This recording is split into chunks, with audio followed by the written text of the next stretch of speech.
Hello everybody, how are you? I hope everybody is well. Today we're going to talk about button pushing. I made a video the other day. I was talking about the Nutcracker switch test here. One of the things that I did not say, which I should have said, was the significance of these covers on these buttons.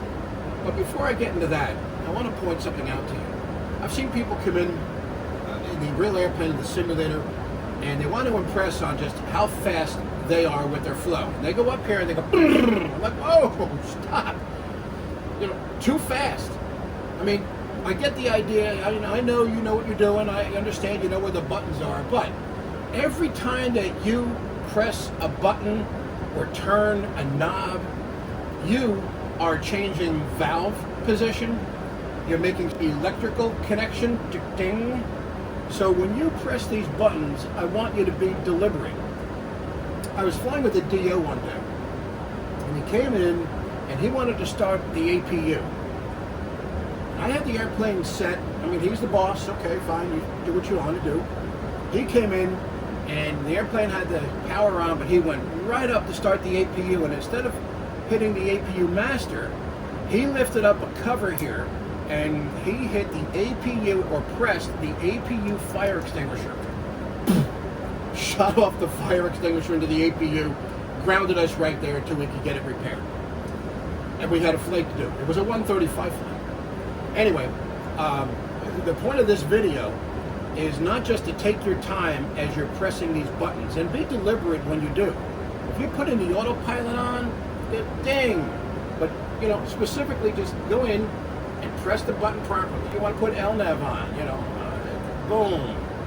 Like that. Make sure that when you press a button, it's doing what it's supposed to do. Remember, the flight guidance panel is your wish list, but your reality are your headlines. So what you do here should reflect right here on your headlines.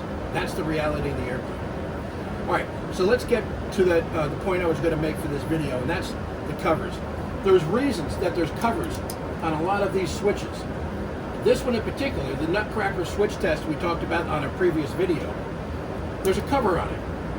You have to lift the cover and press this. There's a cover on it because, as you learned earlier, if we lift this cover and we're on the ground, which we are right now, and you press this button, the solenoid pin here is going to release, which means the gear handle can come up pretty freely. But there's other things to talk about. We just talked about the fire extinguisher that has a cover over it, the APU fire extinguisher. How about the thrust reverse emergency stow? That has a cover on it. If you lift that up and you press that by mistake, you just locked out all your reversers, period, end of story. So anytime that you're in the airplane and there's a cover on one of these buttons, you need to ask yourself 3 times, do I want to touch this button? Am I sure I want to touch this button or switch? Am I absolutely positive I want to touch this? And after those 3 times, if those answers are yes, then you can lift it up and press the button as needed. But give yourself at least 3 times and slow down.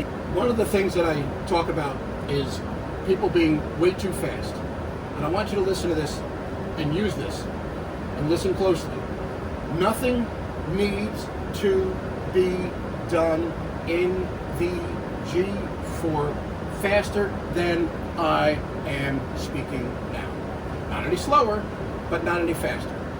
So, watch the covers, be deliberate when you press a button or you turn a knob. Oh, and speaking of turning knobs, let's talk about making a heading change. Here's how you do it. Sync it. Press the button, turn it on, and then turn left or turn right. All right? Enough speech. Fly safe.